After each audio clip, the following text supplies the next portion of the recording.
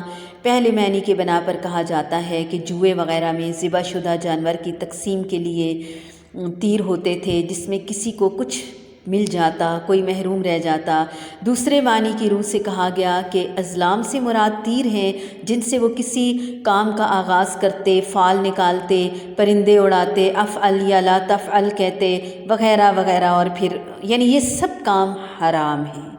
ہاں، بھوک کی اضطراری کیفیت میں مذکورہ محرمات کے کھانے کی اجازت ہے، لیکن شرط یہ ہے کہ مقصد اللہ کی نافرمانی اور حد سے تجاوز کرنا نہ ہو، صرف جان بچانا مقصود ہو۔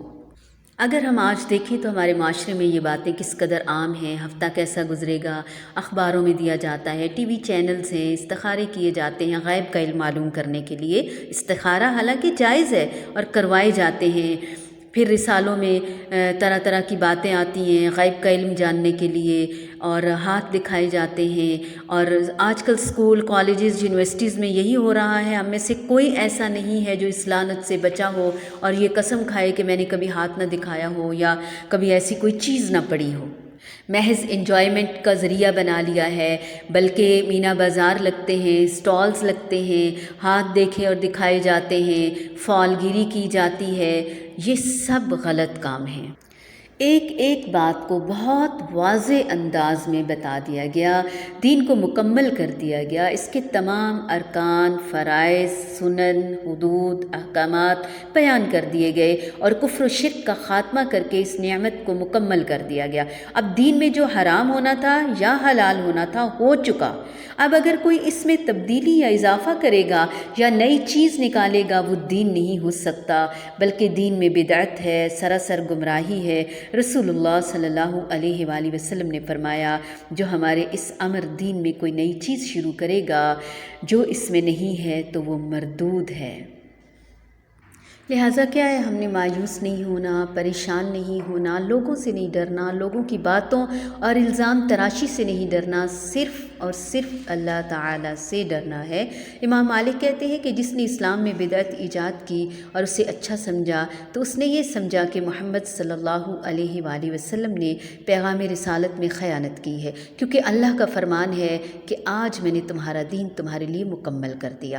جو اس دن دین نہ تھا، یعنی جس دن جمعہ خطبہ نبی صلی اللہ علیہ وآلہ وسلم خطبہ حجۃ الوداع کے موقع پر بیان کر رہے تھے، اور اس دن جو موجود تھا، جو بتایا گیا وہی دین تھا۔ اس کے بعد 1400 سال گزر جانے کے بعد آج جو ہم ایجاد کریں گے وہ دین نہیں ہوگا۔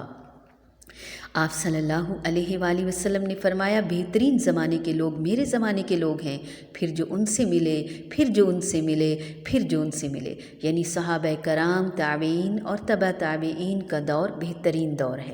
جب بھی کوئی نئی چیز سامنے آئے اپنے آپ سے سوال کریں، آیا اللہ نے حکم دیا ہے، پیارے نبی صلی اللہ علیہ وآلہ وسلم نے عمل کیا ہے تو ٹھیک ہے، ویل اینڈ گڈ، اگر نہیں تو فوراً چھوڑ دیں۔ ہاں، اب تمام بتا دیا گیا یہ چیزیں حرام ہیں، اس کے علاوہ باقی سب حلال ہیں۔ اب دین کی خوبصورتی دیکھیے کہ البتہ وہ شخص جو بھوک سے مجبور ہے، فلیکسیبلٹی دیکھیے، اسے معاف کر دیا گیا، اسے اجازت دے دی گئی۔ دین میں ایسی کوئی سختی نہیں جو ناقابل عمل ہو، ناقابل برداشت ہو۔ ایک چیز کو اگر ایک دفعہ حرام قرار دے دیا گیا تو انسان اگر مر رہا ہے تو اس وقت بھی اسے استعمال کرنے کی اجازت ہے۔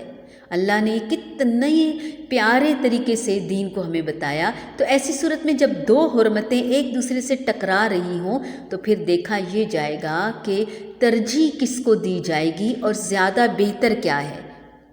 حرمت علیکم المیتۃ والدم ولحم الخنزیر وما أهل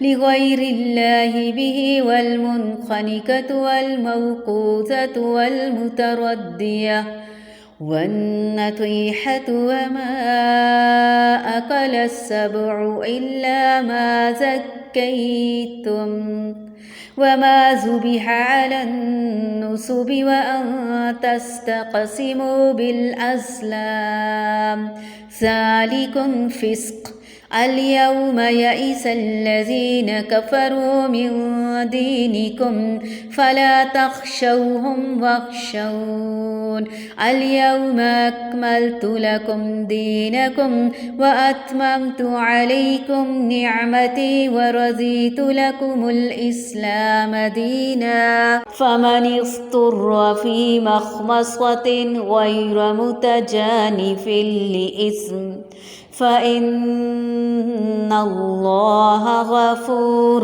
رحيم